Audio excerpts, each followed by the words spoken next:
माननीय मुख्यमंत्रीगण, भारत सरकार के सभी मेरे साथी,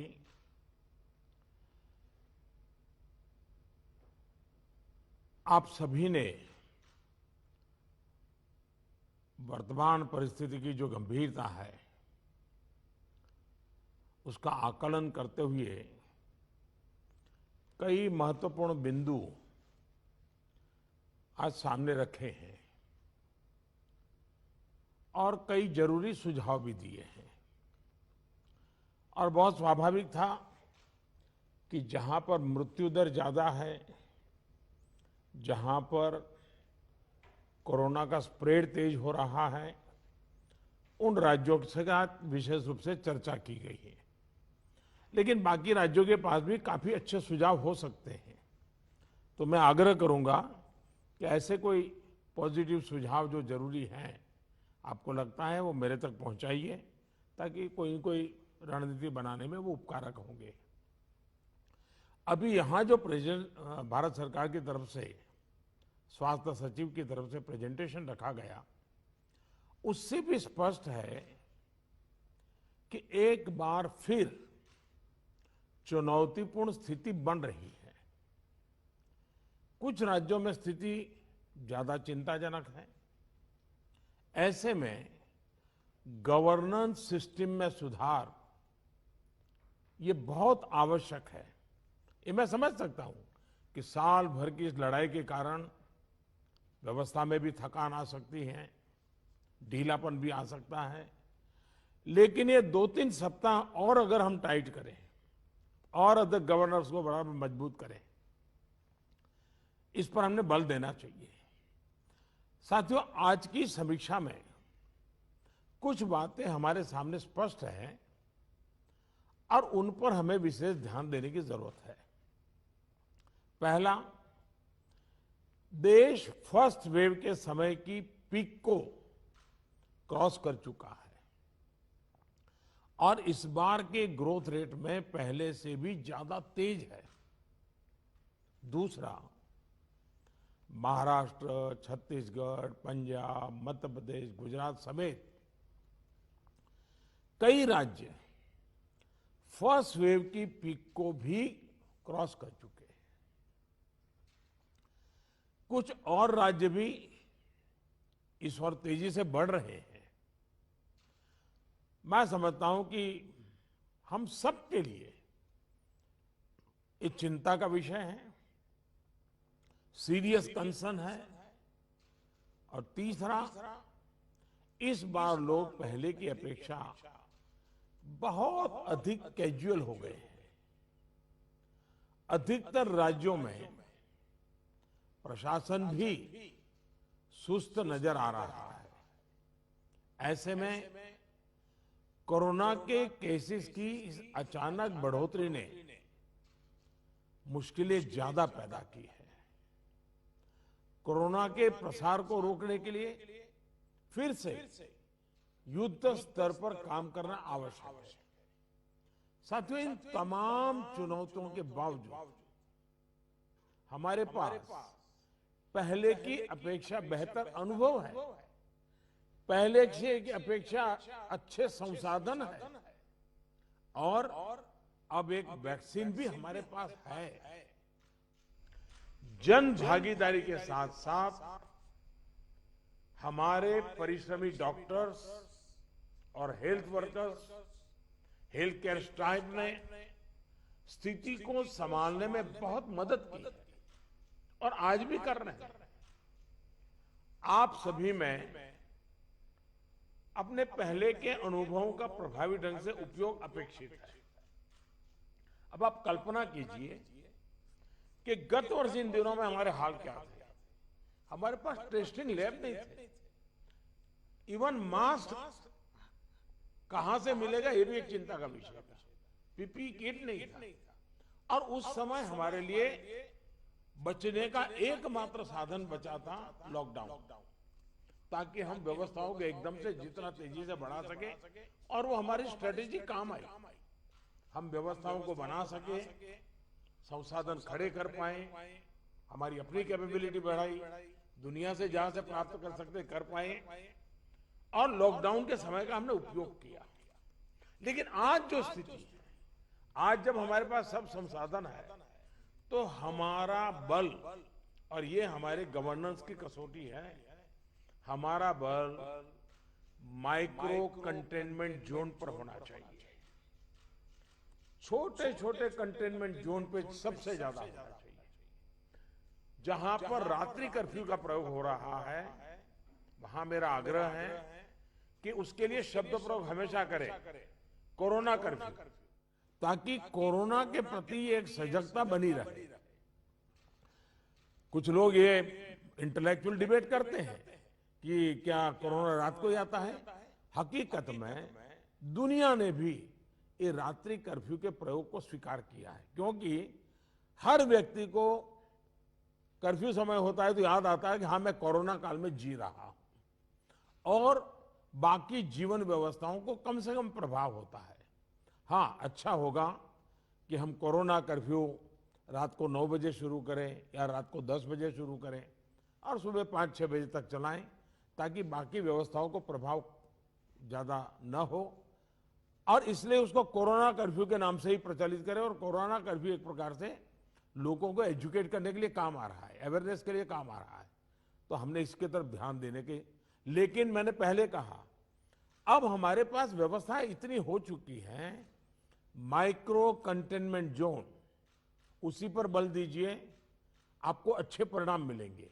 हाँ, उसमें जरा सरकार को थोड़ी मेहनत ज्यादा पड़ती है, गवर्नेंस को टाइट रखना पड़ता है, हर चीज को माइन्यूटली ऑब्जर्व करना पड़ता है, लेकिन ये मेहनत रंग लाएगी, ये मुझ पे विश्वास कीजिए। दूसरी बात है, हमने पिछली बार कोविड का आंकड़ा 10 लाख एक्टिव केसेस से 1.25 लाख तक नीचे लाकर दिखा दिया था। ये जिस रणनीति पर चलते हुए संभव हुआ, वो आज भी उतने ही सटीक है। और मजा देखिए, उस समय सफलता हम ही लोगों ने पाई थी, तब संसाधन भी कम थे। आज तो संसाधन ज्यादा है और अनुभव भी ज्यादा है, और इसलिए हम इस पीक को बहुत तेजी से नीचे ला सकते हैं, पीक को ऊपर जाते रोक भी सकते हैं। और अनुभव कहता है कि test, track, treat, COVID appropriate behaviour और कोविड मैनेजमेंट, इन्हीं चीजों पर हमें बल देना है। और आप देखिए, अब एक विषय ऐसा आया है, मैं आप सभी मुख्यमंत्रियों से आग्रह करता हूं कि आप अपने राज्य की मशीनरी के द्वारा थोड़ा अगर एनालिसिस करें, सर्वे करें, और एक सवाल का जवाब हमें मिल सकता है क्या, मैं इसको सवाल के रूप में कह रहा हूं। होता क्या है कि इन दिनों कोरोना में, ये थोड़ा वेरिफिकेशन का विषय है, लेकिन आप भी उसको राज्य में करवा सकते हैं। पहले कोरोना के समय क्या होता था, हल्के फुल्के सिम्टम्स भी लोग डर जाते थे, तो तुरंत एक्शन लेते थे। दूसरा, इन दिनों बहुत पेशेंट असिम्टोमेटिक है, और उसके कारण उनको लगता है तो ऐसे ही थोड़ा जुकाम हो गया, ऐसा हो गया, कभी कभी तो वो भी नजर नहीं रहा, और उसके कारण वो परिवार में पहले की तरह ही जिंदगी जीते हैं, और परिणाम स्वरूप पूरा परिवार लपेट जाता है, और फिर इंटेंसिटी बढ़ती है, तब हमारे ध्यान आता है। जो आज परिवार जो इसमें लपेट में आ रहे हैं, उसका मूल कारण है शुरुआत एसिम्टोमेटिक से होती है और केयरलेस होती है। उसका उपाय क्या है? उसका उपाय है प्रोएक्टिव टेस्टिंग। हम जितना ज्यादा टेस्टिंग करेंगे तो एसिम्टोमेटिक जो पेशेंट होगा वो भी ध्यान में आ जाएगा, तो परिवार में होम क्वारंटाइन वगैरह ढंग से कर लेगा। वो परिवार के साथ जैसे नॉर्मल जिंदगी जीता है वो नहीं जिएगा, और इसलिए पूरा परिवार जो आज सब लपेट में आ जाता है उसको हम बचा सकते हैं। और इसलिए हम अभी चर्चा जितनी वैक्सीन की करते हैं, उससे ज्यादा चर्चा हमें टेस्टिंग की करने की जरूरत है, बल टेस्टिंग पर देने की जरूरत है। और हमने सामने से टेस्टिंग के लिए जाना है।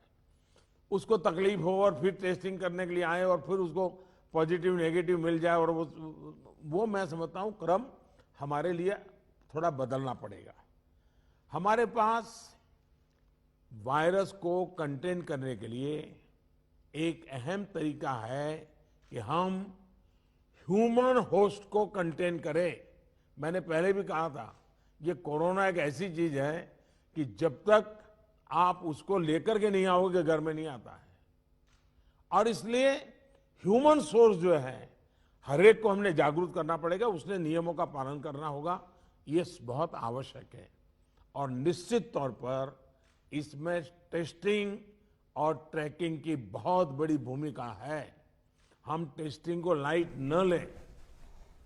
टेस्टिंग को हमें हर राज्य में इतना बढ़ाना होगा कि पॉजिटिव रेट कैसे भी करके 5% के नीचे ला करके रख जाए।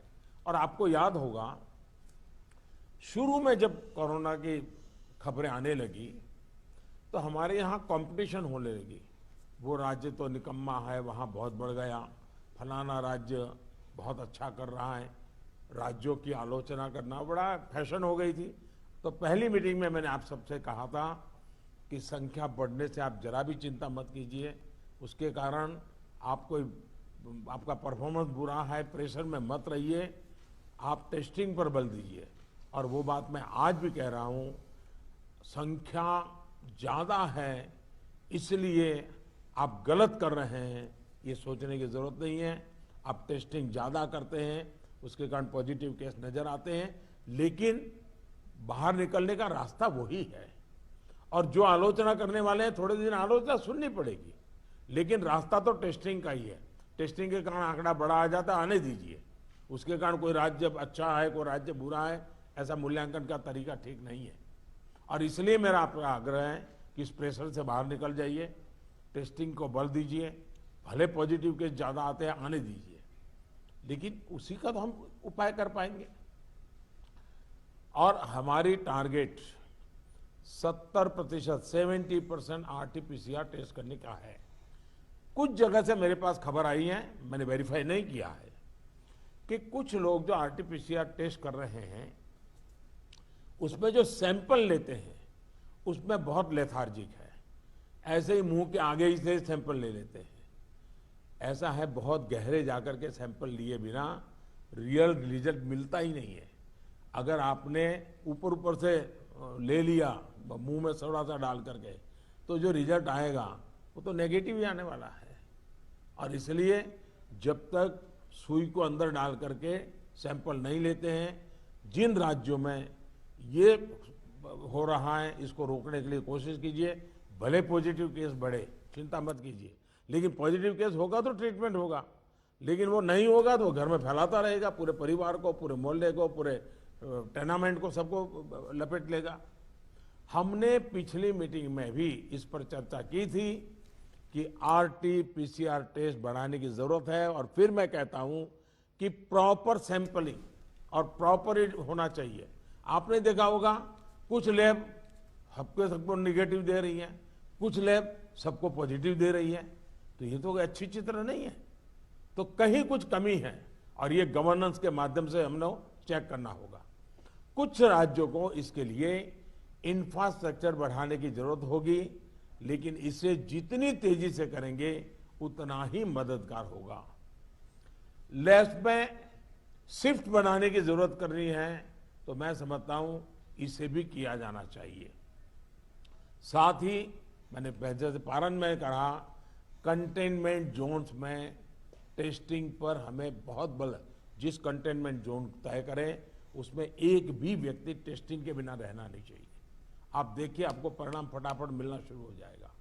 साथियों, जहां तक ट्रैकिंग का प्रश्न है, प्रशासनिक स्तर पर हर इन्फेक्शन के हर कॉन्टैक्ट को ट्रैक करना, टेस्ट करना और कंटेन करना, इनमें बहुत तेजी की जरूरत है। 72 आवर्स में कम से कम 30 कॉन्टैक्ट ट्रेसिंग से हमारा टारगेट कम नहीं होना चाहिए। एक व्यक्ति का खबर आया तो उसके 30 संबंधित लोगों जो भी मिले हैं उसको हमने करना ही पड़ेगा। कंटेनमेंट जोन की भी सीमाएं स्पष्ट होनी चाहिए, वेग नहीं होना चाहिए। पूरे के मोहल्ले, इलाके के इलाके, ऐसा मत करो। अगर 2 फ्लैट हैं, एक इमारत में 6 मंजिला है, तो फिर उतनों को ही करो। बगल का टावर है, उसको बाद में देखो। अदरवाइज क्या होगा कि हम सब के सब सरल मार्ग यही है कि मेहनत कम पड़ती है, ये कर दो। उस दिशा में मत जाइए।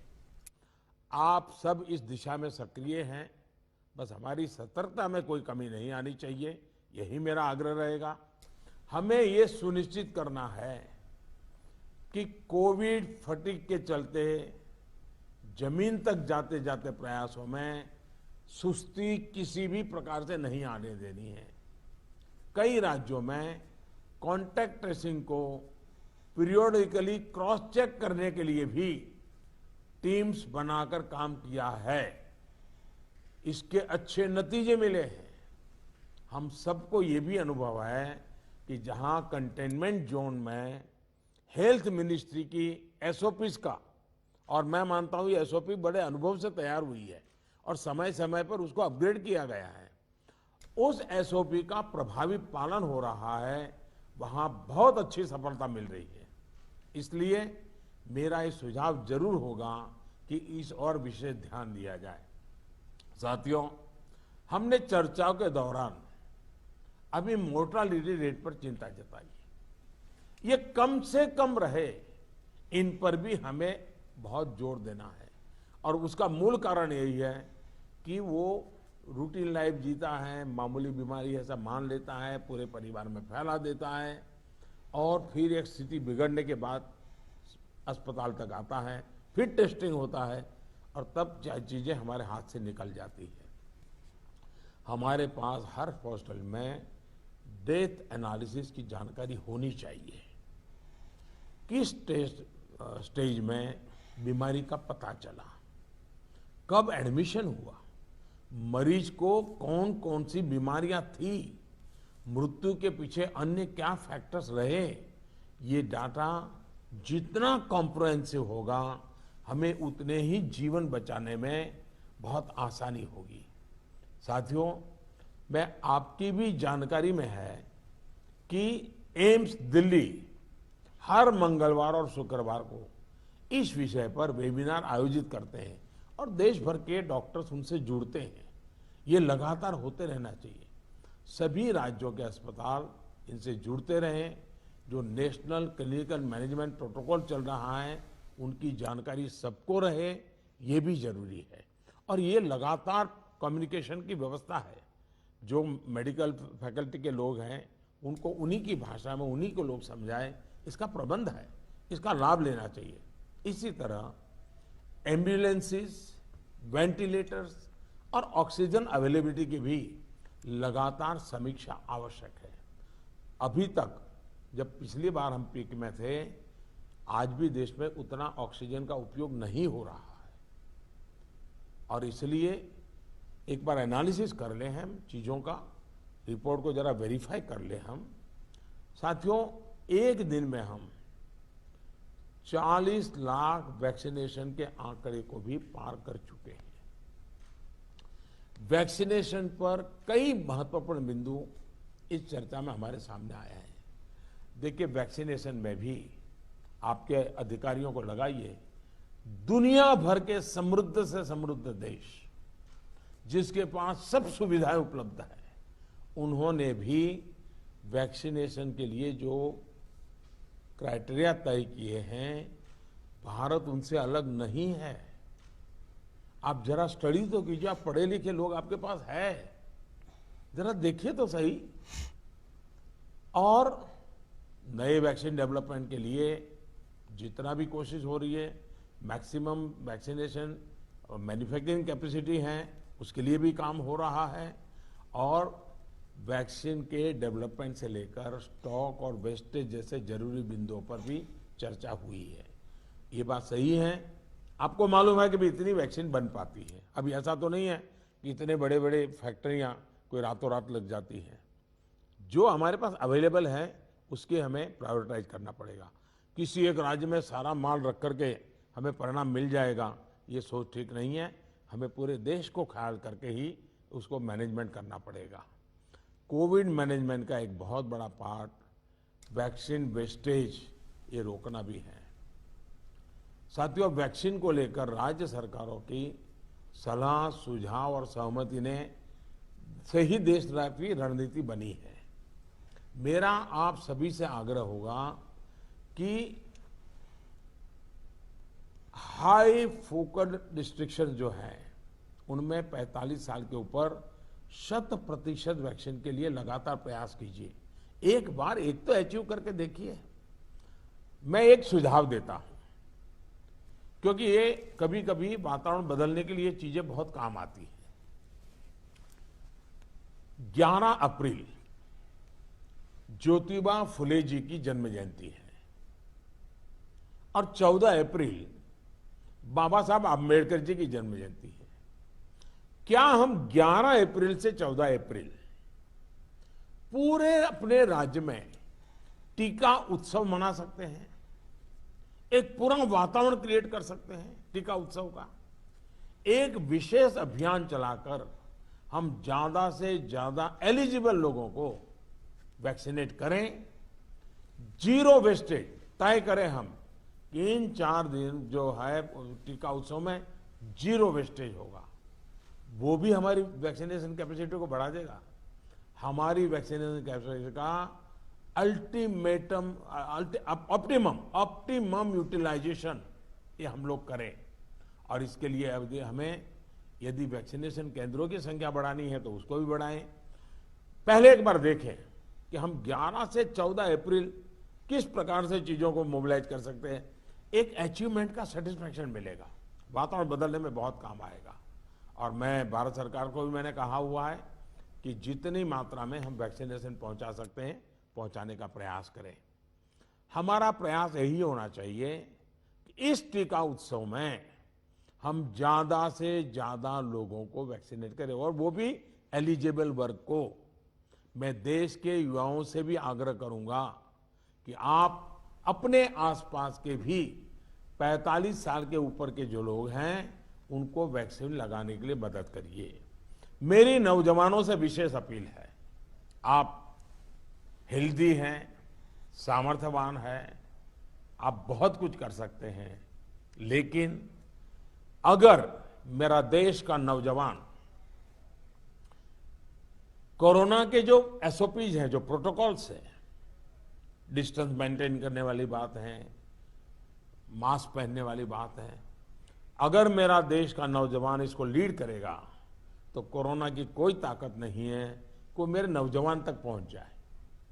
हम पहले इस प्रिकॉशन को नौजवानों पर बल दें। नौजवानों को वैक्सीन के लिए जितना हम मजबूर करना चाहते हैं उससे ज्यादा उसको प्रोटोकॉल के लिए प्रेरित करें। अगर हमारा नौजवान इसको बीड़ा उठा लेगा, खुद भी प्रोटोकॉल का पालन करेगा, औरों से भी करवाएगा, तो आप देखिए वही स्थिति जैसे हम एक बार पीक पर जाकर के नीचे आए थे, दोबारा हम आ सकते हैं। इस विश्वास के साथ हम आगे चल सकते हैं। सरकार ने एक डिजिटल व्यवस्था बनाई है जिससे लोगों को वैक्सीन में मदद मिल रही है, और बहुत अच्छा अनुभव सब लोग लिखते भी हैं कि भाई मुझे बहुत अच्छा अनुभव रहा। लेकिन इस डिजिटल व्यवस्था से जुड़ने में जैसे भी परेशानी आ रही है, जैसे गरीब परिवार हैं उनके लिए टेक्नोलॉजी का समझ नहीं है, मैं नौजवानों से कहूंगा ऐसे परिवारों को मदद करने के लिए आप आगे आइए। हमारे एनसीसी हो, हमारे एनएसएस हो, ये हमारे राज्य के जो सरकार की व्यवस्थाएं हैं उनको हम काम में लगाएं ताकि लोगों को थोड़ी मदद मिले। हमने इसकी चिंता करनी चाहिए। शहरों में एक बहुत बड़ा वर्ग है जो गरीब है, बुजुर्ग हैं, झुग्गी झोपड़ी में रहता है, उन तक ये बातें पहुंचाएं, उनको हम वैक्सीनेशन के लिए ले जाएं। ये हमारे वॉलेंटियर्स को, सिविल सोसाइटी को, हमारे नौजवानों को हमारी सरकारें मोबिलाइज करें और उन्हें प्राथमिकता के आधार पर हम वैक्सीन लगवाना अगर हमारा प्रयास रहेगा तो हमें एक पुण्य का काम का संतोष मिलेगा और हमें उनकी चिंता जरूर करनी चाहिए। वैक्सीनेशन के साथ साथ हमें ये भी ध्यान रखना है कि वैक्सीन लगवाने के बाद भी लापरवाही न बरते। सबसे बड़ी संकट ये हो गया है कि भाई अब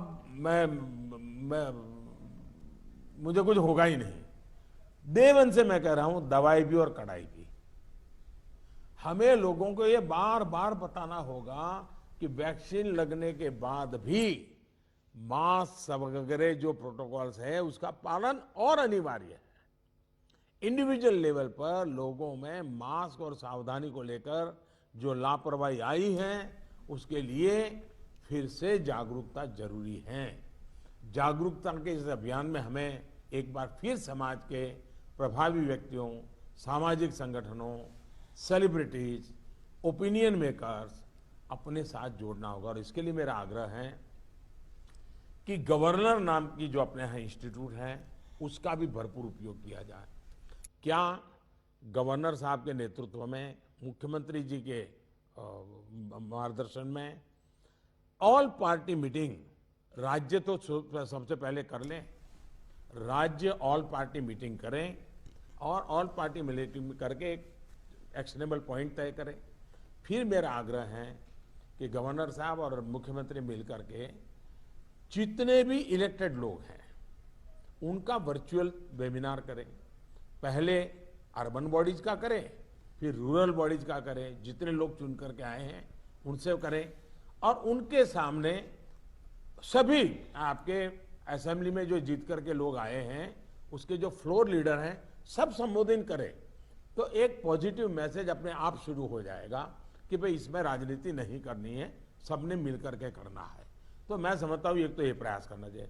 दूसरा, गवर्नर साहब के नेतृत्व में, क्योंकि मुख्यमंत्री के पास बहुत काम रहते हैं, लेकिन गवर्नर साहब के नेतृत्व में एक आध समिट, बड़ा वेबिनार भी किया जाए, और जो शहर हो वहां पर लोकल हो तो सभी धार्मिक नेताओं को बुला करके एक समिट हो जाए और बाकी लोगों को वर्चुअल जोड़ा जाए।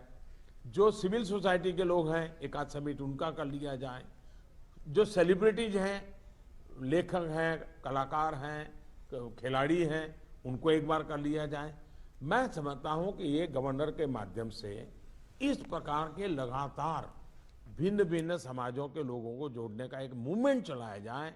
और यही बात कि भाई आप इन प्रोटोकॉल का फॉलो कीजिए, टेस्टिंग पर बल दीजिए।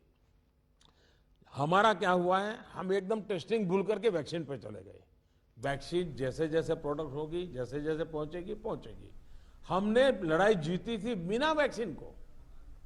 वैक्सीन आएगी कि नहीं आएगी वो भी भरोसा नहीं था, तब हम लड़ाई जीते हैं। तो आज हमें इस प्रकार से भयभीत होने की कोई जरूरत नहीं है, लोगों को भयभीत होने नहीं देना है। अगर हम जिस तरीके से लड़ाई को लड़े थे उसी तरीके से लड़ाई को जीत सकते हैं। और जैसा मैंने कहा, पूरे परिवार लेपट में आ रहे हैं, उसका मूल कारण जो मुझे नजर आता है, फिर भी आप लोग उसको वेरीफाई कीजिए। मैं क्लेम नहीं कर रहा हूं किसी चीज का, मैं सिर्फ अपना ध्यान आकर्षित करता हूं कि एसिम्प्टोमेटिक कारणों से शुरू में परिवार में ये फैल जाता है, फिर अचानक परिवार में जो पहले से बीमार व्यक्ति है या कुछ करने वाला है वो एकदम से नए संकट में आ जाता है, फिर पूरा परिवार संकट में आ जाता है। और इसलिए मेरा आग्रह है, प्रोएक्टिवली हमने टेस्टिंग पर बल देना होगा। हमारे पास व्यवस्थाएं हैं, हिंदुस्तान के हर जिले में लैब बन चुकी हैं। एक लैब से शुरू किया था हमने, आज हर जिले में लैब पहुंच गई है। और हम इस चीज को बल ना दे तो कैसे होगा। इसलिए मेरा आग्रह है, जहां तक राजनीति करना न करने का सवाल है, मैं तो डे वन से देख रहा हूं, भांति भांति के बयानों को झेल रहा हूं, लेकिन मैं कभी मुंह खोलता नहीं हूं, क्योंकि मैं मानता हूं ये हिंदुस्तान के लोगों की सेवा करना पवित्र हमारा जिम्मेवारी है। हमें ईश्वर ने इस समय ये कठिन परिस्थिति में सेवा करने का जिम्मा दिया है, हमने इसको निभाना है। जो राजनीति करना चाहते हैं वो कर ही रहे हैं, उनके लिए मुझे कुछ कहना नहीं है। लेकिन हम सभी मुख्यमंत्री अपने राज्य के सभी दलों को बुला करके, सभी प्रकार के लोगों को साथ रख करके अपने राज्य में स्थिति को बदलने के लिए आगे आएंगे। मुझे पक्का विश्वास है इस संकट को भी हम देखते ही देखते पार करके निकल जाएंगे। फिर एक बार मेरा यही मंत्र है, दवाई भी और कड़ाई भी। ये इस विषय में कोई कॉम्प्रोमाइज मत कीजिए जी। मैंने पिछली बार भी कहा था कि आपको जुकाम की दवा ले ली और बाहर बारिश आ रही है, आप कहें मैं छाते का उपयोग नहीं करूंगा, ये नहीं चल सकता है। आपको अगर जुकाम हुआ है, दवाई ली है, ठीक हुए, तो भी अगर बारिश आ रही है तो आपको छाता रखना ही पड़ेगा, रेनकोट पहनना ही पड़ेगा। वैसा ही ये कोरोना एक ऐसी बीमारी है जैसे हर प्रोटोकॉल में फॉलो करते हैं, इसको भी करना पड़ेगा। और मैं ये कहूंगा कि जैसे हमने पिछली बार कोरोना को नियंत्रित किया था, वैसे ही हम इस बार भी कर लेंगे। मेरा पक्का विश्वास है और मेरा आप पर भरोसा है। आप अगर इनिशिएटिव लेंगे, चिंता करेंगे और फोकस टेस्टिंग पे कीजिए। वैक्सीनेशन की व्यवस्था एक लंबे कालखंड के लिए है जो निरंतर चलानी होगी, वो चलाते रहेंगे। आज बल हम इस पर दें और जो एक टीका उत्सव एक ब्रेक थ्रू करने के लिए तय किया है, उस टीका उत्सव पर हम एक नई सफलता प्राप्त करें। एक नया विश्वास पैदा करने के लिए एक छोटा सा अवसर काम आ सकता है। मैं फिर एक बार आपके सुझावों की प्रतीक्षा करूंगा। बहुत बहुत धन्यवाद। धन्यवाद प्रधानमंत्री जी।